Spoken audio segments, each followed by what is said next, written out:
Robyn Lawley has spent her career breaking new ground.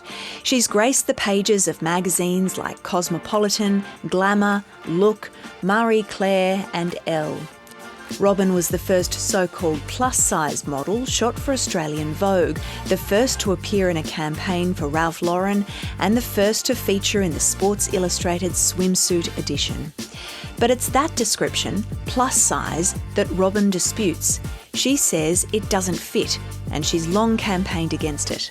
Robyn Lawley has travelled to Sydney for Australian Fashion Week. She headlined a size-inclusive show, the first of its kind in the event's 26-year history. The Curve Edit show featured 6 local designers who championed size-inclusive and accessible garments by offering a range beyond size 20. All models featured in the show were size 12 or above. It's hoped that will go some way towards ensuring fashion better reflects the market it's selling to. Ours is a diverse society, so is the runway finally starting to mirror that.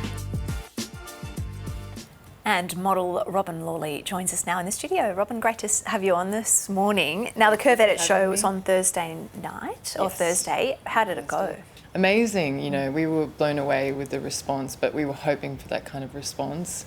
You know, it's featuring women of the national average, you know, doing their thing down the runway like we should be seeing, because fashion is for everyone, you know, and everyone buys fashion. So I think, you know, we hope designers take this and use it going forward. In terms of finding the designers who would work with this show and, you know, kind of finding the right size clothes, I mean, we've had a lot of coverage in the past of designers who just won't design for sizes beyond a certain size, right? So how did you get sort of designers on board and select those who would be kind of showing their pieces here? Well, we did all designers that go to more of a size 20, 22, because like you said, most designers stop at a size 10. Like there's nothing available for me to wear when I go to these big events and stuff, and I don't know why they won't just expand it just a little bit, because it's money lost to them. But we found them because they're all wholesale and they're available now. So they're the designers we use because they've always been doing that, and we thought that they're so, you know, I don't know, just love women's bodies and could design amazing clothes, because that's the other problem we've had. You know, there's never anything available in your size, and you want to be a little bit different. You want to be, you know, dress up fashion is fun, and when you can't see your body represented, you just, you hold that to yourself, and, you know, it's nothing worse than feeling that way.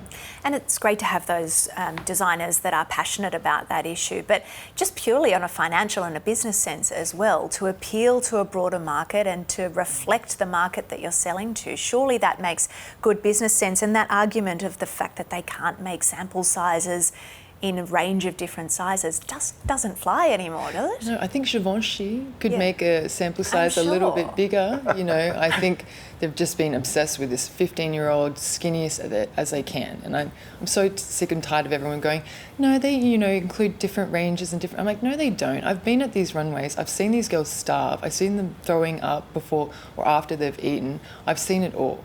And so I have a daughter, and there's no way I would let my daughter starve herself to fit into a clothing item. It's about health. Health is the most important thing. Is there a sense of duty of care in the industry about the sort of effect that has on not just people working in these shows, but how it's then reflected in broader society? Yeah, I mean, when I was 15, I would look at fashion TV and feel very responsible for my body.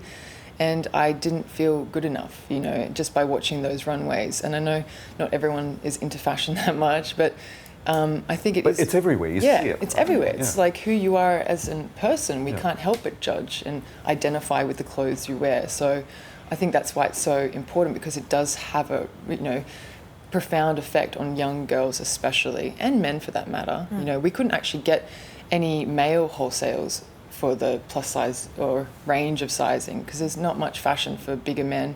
My man's 6'7" and huge, and like I can't find anything for him to wear. We just have to keep buying the same thing over and over again. So it's not just about size diversity either. There's racial diversity as well, and also age diversity. I'm for the first time in this age group. But for the first time in Australian Fashion Week history, a runway show that was created by and for people with a disability. So when you look at the small steps that are being taken, how would you describe the fashion world when it comes to representation now?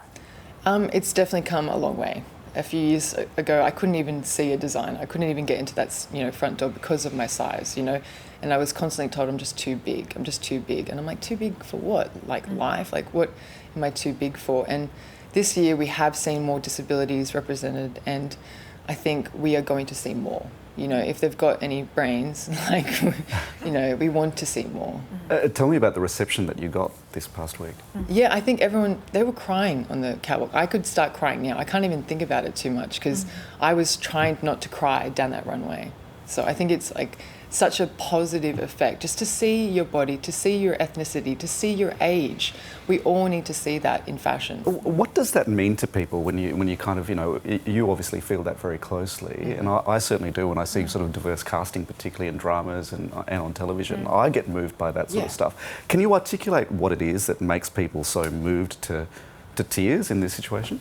I think because you've been excluded for so long. You haven't seen yourself represented. And I'm a really tall person. You know, I'm 6'2.5", and I never see tall women on any kind of TV.